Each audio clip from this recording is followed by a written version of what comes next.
Hey guys, it's Courtney. Today I'm going to be playing around with the Candy Background stencil by Pretty Pink Posh, and that's pretty much exactly what I'm doing. I'm just playing around. So for the first panel here, I'm going to be using a piece of Canson watercolor paper and some of my Zigs. You can pretty much use anything. I was going to say anything, like any watercolor media, but you can really use anything. You can do ink blending in the background, whatever you prefer. I'm kind of going in a rainbow order here and kind of just scribbling out some color. The only thing that you want to make sure that you're doing is when you're putting colors next to one another, they are colors that are going to blend. They're not going to make mud. So if you pretty much stick to the colors of the rainbow and in that order, you shouldn't have too much of a problem. You just don't want to put any complementary colors next to one another, or else you're going to end up with not so pretty colors in the end. So like I said, I just scribbled out these colors in rainbow order, and then I'm just going to take a paintbrush and go over the background to get these colors to blend a little bit. Now, any of the pet owners will know that, well, at least for me, anytime I do a watercolor background, I always end up with a cat hair on my paper. Don't ever try to pick it off with your nails, like your fingernails, because you're going to leave an indentation in the paper, even though you can't see it right now. It will show up later and it kind of look a little wonky. So I honestly couldn't get it off. I left it there, waited for the panel to dry, and I was able to get it off that way. But the colors don't need to be blended perfectly because most of it's going to be covered up with the stencil. I just want some of these colors to show through. And there's another cat hair. So I put this panel aside to dry, and I'm going to move on to my next one here. I'm going to bring out my stencil, and first I am going to treat this with my anti-static tool because we're going to be doing some heat embossing with the stencil. So I use my anti-static tool, and then I'm going to tape down all four sides from the back with some Post-it note tape. You can use washi tape, you can use anything you have laying around, and this is just so that my stencil doesn't budge when I'm adding my ink. I'm going to use my Versamark, and I do prefer using the Versamark. I have other embossing inks, which are fine to use for stamping, but when I'm trying to squish the ink in between a stencil, I prefer the Versamark just because it's got a really squishy pad, and I'm able to get in between those lines.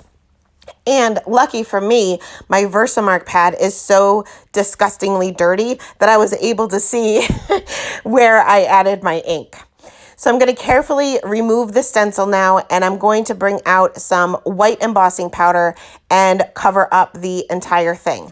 Now I'm going to be adding a whole lot of heat to this panel, and I'm using watercolor paper, so I usually don't have too much of a problem with that warping anyway because it is so thick. But especially when you're heating up a large area like this, you want to make sure that you are heating up your heat gun for about 30 seconds or so before actually bringing it to the paper, and this will minimize the amount of heat that you have to add to the panel, which will minimize the warping. I also left the tape right on there because it gave me something to hold on to so I didn't burn my fingers. That will eventually come off because the heat will melt the adhesive. So once that's done, I am going to let that cool for about 20 seconds or so. You want to make sure that the embossing powder is completely cooled down before you add any additional layers to it. But I am going to bring back out my Zigs. Now I could have done this the same exact way, but this time I just decided to scribble. It really didn't matter. There's not a whole lot of the, I guess the openings of the stencil or the negative of the stencil, whatever you want to call it. There's not a whole lot of space. So you're not really going to see the individual colors. They're going to kind of all mesh together. But once again, I am just making sure that I am not putting colors next to one another that are going to make that muddy, messy looking color. So the blues are going to be near the greens or even near the reds because that's going to make purple. So I don't really have to worry about that. I just don't want to make my greens next to my reds or my yellows next to my purples.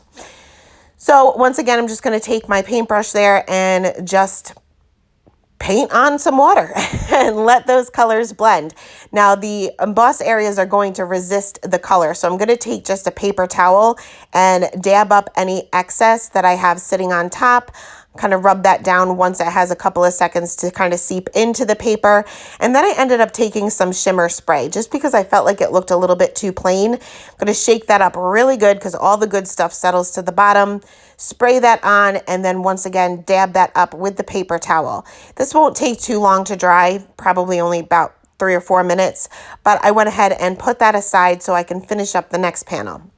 Now this is where I messed up a little bit, a couple of times actually. So I treated this with my anti-static tool first because my first plan was to do kind of the same thing and emboss the background. Then I ended up changing my mind. I sprayed a little pixie spray onto the stencil so that it doesn't move around, but I treated this with my anti-static tool, which will reduce the amount of sticking. So my stencil really wasn't sticking as well as it should have.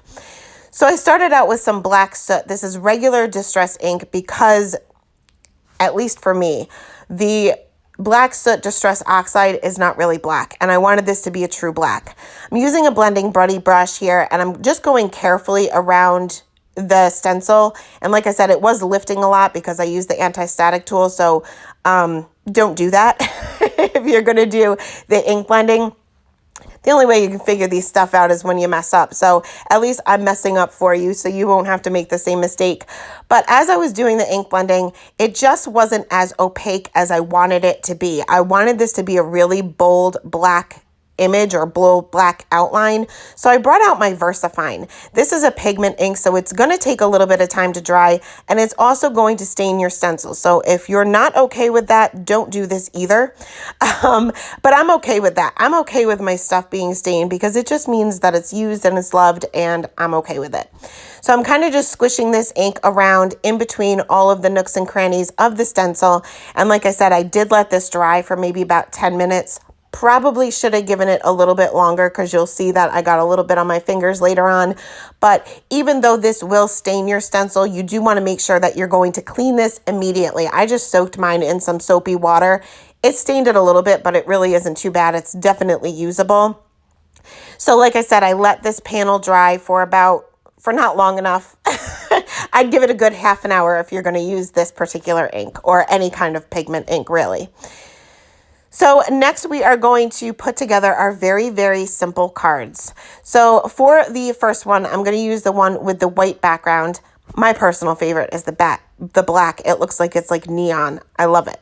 So I'm going to trim this down a little bit, so just a little bit smaller than an A2 size.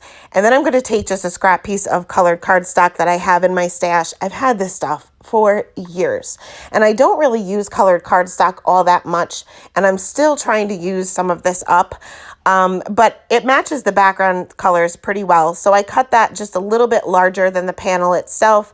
It's still just a tad bit smaller than the A2 size card, so I have a little tiny bit of the white card base showing. For my sentiment, I'm going to bring out the Sunday afternoon stamp set, which I used in one of last week's videos, but I think the sentiments are just perfect for these particular cards.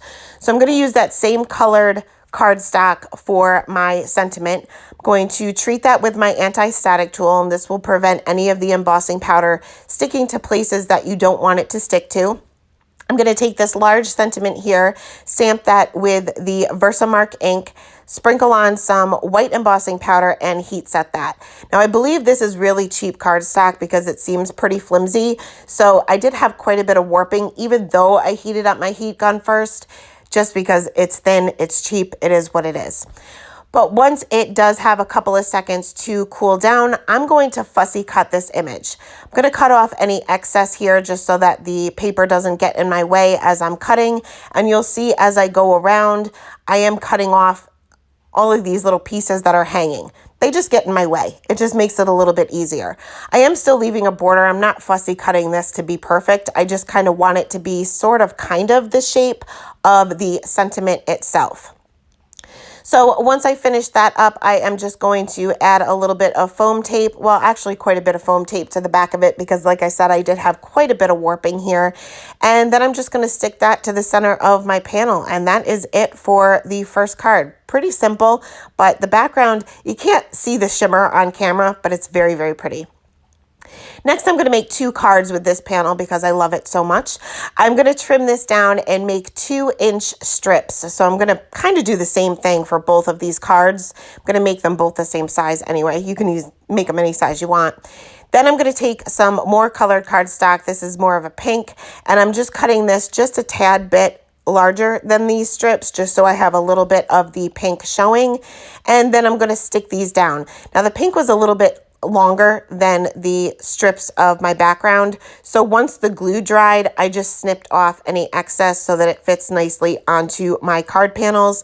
By the way, I'm using Tombow Mono Multi Glue. If you've ever watched my videos before, this is kind of my go-to adhesive. I use it for everything. It sticks pretty easily, and it also can be used as temporary adhesive too. And it's cheap. It lasts forever. So I'm going to trim off that excess, and for the first one here, I'm just going to use a white card base and stick this down to the left-hand side of the card base.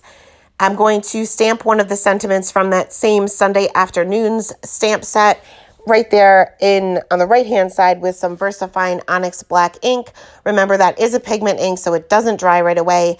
And then I'm going to add some Nuvo drops. My Nuvo drops are old. A lot of my supplies are old, and they were untouched for a while.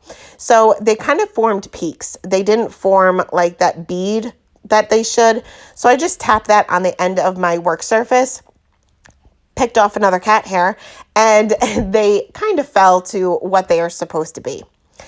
So for the third and final card, I'm going to use a black card base here, and I'm going to make this a landscape card. I'm going to stick that strip down to the top. Once again, use one of the sentiments from the Sunday Afternoon stamp set. Treat that bottom portion with my anti-static tool. Stamp that down with some Versamark. And I wanted this to be pink. But the only pink that would have matched for the embossing powder that I have is this rose quartz. And I couldn't remember if this was opaque or not. And a normal person would have just tested this on a black piece of paper, but I didn't. So I decided to just sprinkle on a little bit, and just a little bit. I don't want it to cover the entire sentiment. You can see that it's kind of sporadic there. And now for the empty pieces, not empty pieces, but blank pieces, I guess, of the sentiment, remaining parts of the sentiment, I'm going to sprinkle on the white embossing powder. So you can see that I have kind of a mixture of the pink and white. And once you heat set that, again, the camera doesn't really pick it up that well. You kind of have a marble look to it. I really like the way it turned out. So once that has a couple of seconds to dry, I can just wipe off that excess powder from my anti-static tool so that it is black cardstock again. And that is it. That is the 3 cards for today. Very simple. I just kind of wanted to play around a little bit. But as always, I will leave the supplies listed in the description box below. Thanks so much for stopping by, and have a great day. Bye.